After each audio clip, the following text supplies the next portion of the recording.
ఇంకొకటన్నా, నేను ఇందాక మీతో చెప్పినట్టుగా నా దగ్గరికి ఒక ఇష్యూ వచ్చింది. ఆ ఇష్యూ ఏంటంటే, ఒక అమ్మాయి క్రిస్టియన్ మ్యారేజ్ చేసుకుంది. వాళ్ళు క్రిస్టియన్ మ్యారేజ్ అంతా అప్రోచ్ అవ్వడం అంతా క్రిస్టియన్స్ అంతా పద్ధతుల్లోనే అప్రోచ్ అయ్యారు. హ్యాపీగా పెళ్ళైపోయింది. పెళ్ళైపోయిన తర్వాత అమ్మాయిని కాపురాన్ని కూడా పంపించేశారు, అన్నీ పెట్టేసి. వెళ్ళిన తర్వాత అవతల వ్యక్తి, ఆ భర్త ఎవడైతే ఉన్నాడో చాలా బ్రూటల్గా బిహేవ్ చేయటం. మూవీస్ ఉంటాయి కదా, పోర్న్ మూవీస్, ఈ చూసి అందులో ఉన్నట్టుగానే నువ్వు ఉండాలని ఆమెను ఫోర్స్ చేయటం.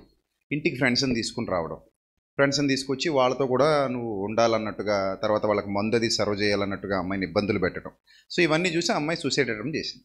ఇంటికి తీసుకొచ్చేసారు. ఇంటికి తీసుకొచ్చేసిన తర్వాత పెద్ద పంచాయతీలు జరిగాయి. వాళ్ళు మార్పు రాలేదు. మార్పు రాకపోగా తిరగబడ్డాడు. ఈ అమ్మాయి మీద ఇంకా చెడ్డ చేయడం మొదలుపెట్టాడు. అలాంటి సిచ్యువేషన్స్లో మరి ఏం చేద్దామని కుటుంబ సభ్యులు ఆలోచించినప్పుడు ఆమె తాలూకా పాస్టర్ గారు ఏమన్నారంటే, ఇది కరెక్ట్ కాదు, ఇంటికి వెళ్ళి ఏదోలా మార్చుకోమ్మా, ఇప్పుడు అలాంటి వాళ్ళు నువ్వే మార్చుకోవాలి, మేమేం చేయగలం, నువ్వే వెళ్ళి ఏదో నయానో భయానో ప్రేమగా మార్చుకో.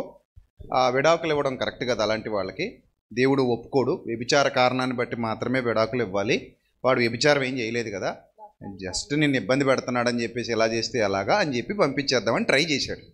అప్పుడు నేను ఒక ఆన్సర్ ఇచ్చాను, మీరేం చెప్తారు చెప్పండి. చాలా బాధాకరమైన విషయం ఇది.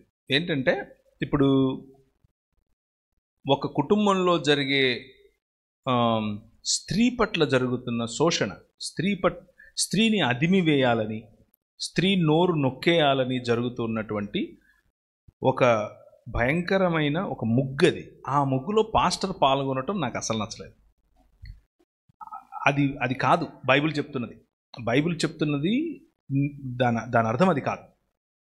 స్త్రీలు కూర్చున్నవారు మీ భర్తలను మార్చుకునే ప్రయత్నం మీరు చేయాలి. అందులో ఏ డౌట్ లేదు. చీటికి మాటికి విడాకులు అనేది బైబిల్ చెప్పదు. ఆ విడాకులు ఇవ్వమని ప్రోత్సహించదు. విడాకుల కంటే క్షమాపణే ముందు మనకు ముఖ్యం, క్షమాపణ తర్వాతే ఏదైనా. ఇందులో ఏ డోకా లేదు, ఏ డబుల్ స్టాండర్డ్స్ లేవు. కానీ మీరు చెప్తున్న ఉదాహరణ క్షమించేంత వరకు బాగుంది, కానీ కలిసి ఉండేందుకు లేదు. నేను అదే చెప్పాను, క్షమించవచ్చు, కలిసి ఉండేందుకు లేదు. ఎందుకు నేనేమన్నానంటే, క్షమించి వదిలేయండి అని కూడా చెప్పలేదు. ఎందుకంటే ఇప్పుడు క్షమించి వదిలేస్తే ఇప్పుడు ఎలాగూ నువ్వు ఆ అబ్బాయితో కాపురం చేయకూడదు కూడా.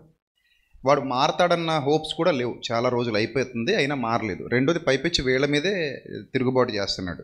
సో అలాంటి సిచ్యువేషన్లో నువ్వు ఎలాగూ అతనికి విడాకులు ఇచ్చేస్తావు, అది రైట్ వే. బట్ నేనేమన్నానంటే, నువ్వు వాడిని క్షమించి వదిలేస్తే రేపు ఇంకొక అమ్మాయిని మళ్ళీ వాడు పెళ్లి చేసుకుంటాడు. పెళ్లి చేసుకుని మళ్ళీ ఇదే సీన్ రిపీట్ చేస్తాడు.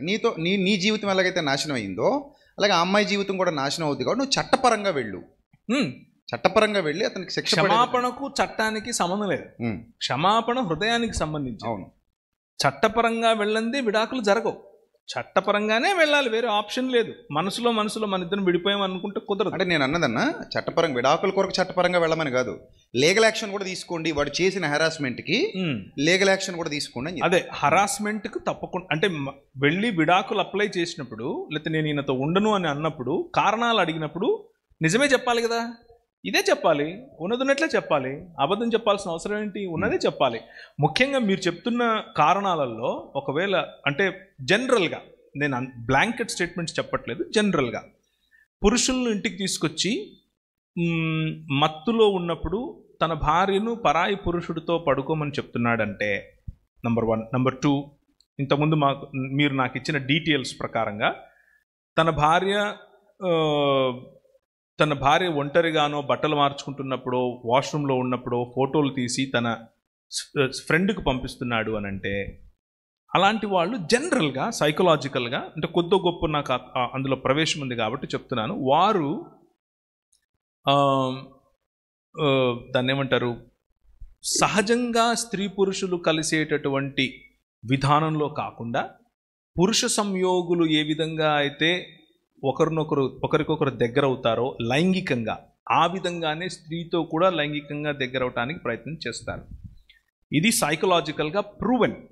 అంత మాత్రమే కాదు, అలా జరుగుతోంది, ఫోటోలు పంపిస్తున్నారు అనంటే అతను కూడా ప్రాక్టికల్గా స్త్రీ కంటే ఎక్కువగా పురుషులకే ఆకర్షితుడు అవుతున్నాడు. దాని అర్థం అది.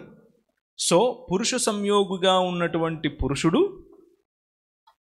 మీరు ఏదైతే కారణం చెప్తున్నారో, అంటే వ్యభిచారం తప్ప, ఇతను ఆల్రెడీ అందులో ఉన్నట్లే. అవును, ఇది ఇది ఇది ప్రూవ్ అండ్ ఫ్యాక్ట్. 100 తీసుకుంటే 100లో 99 ఇవే ఉంటాయి కేసులు. అవును. సో ఒకవేళ ఇది లేకపోయినా శాడిజం అనేది, సేడిజం అంటే మనిషిని కృంగదీసి పశువులాగా చూడటం. అది ఇందులో కొన్ని సిగరెట్లతో కాల్చే శాడిస్టులు ఉంటారు.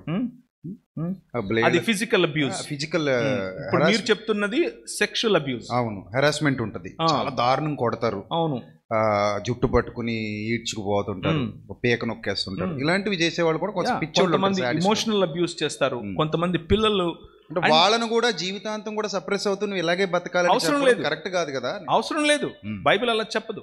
మీకు విడాకులు ఇష్టం లేకపోతే విడాకులు తీసుకోకండి. మీకు విడాకులు వద్దు, విడాకులు తీసుకోకండి. కానీ బలవంతంగా ఆయనతో బ్రతకాల్సిన అవసరం లేదు. అలాంటి లేనే లేదు. ఫిజికల్ హెరాస్మెంట్ కాకుండా చాలా మంది మాటలతో హెరాస్ చేస్తారు, అనుమానంతో హెరాస్ చేస్తారు. అలాంటి కేసెస్ కూడా ఇందులో యాడ్ చేసుకోవచ్చా? అంటే బ్లాంకెట్స్, అందుకే నేను ఇంత ముందే చెప్పాను, బ్లాంకెట్ స్టేట్మెంట్ కాదు ఇది. అంటే అందరికీ అన్ని చోట్ల అన్నిసార్లు వర్తించేది కాదు ఇది. సిచ్యువేషన్ చూడాలి, సిచ్యువేషన్ కేస్ బై కేస్. ఇప్పుడు ప్రవీణ్ అని వచ్చాడండి, ప్రవీణ్ అని చెప్పి వెళ్ళాడు, కానీ నా మొగుడు నన్ను ఇలా ఓరగా చూస్తున్నాడు, అనుమానంగా ఉంది, తలాక్ తలాక్ తలాక్, అది కుదరదు, అది కాదు. That is not what I'm saying. అది మనకు లేదు, ఆ స్వాతంత్రం మనకు లేదు. మనకు క్షమాపణ ఉంది, వాళ్ళని కట్టుకోవటం ఉంది, వాళ్ళని నిలబెట్టడం ఉంది. అదంతా మనకు బైబిల్ నేర్పుతున్నటువంటి పద్ధతి. సో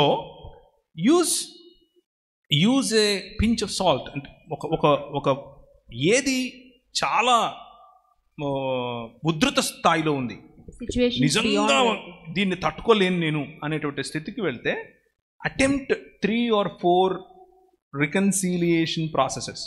అంటే పెద్దలను కూర్చోబెట్టడం, మాట్లాడటం. If you see something, say something. మీరు ఏదైనా చూస్తున్నారా, నోరు విప్పి మాట్లాడండి.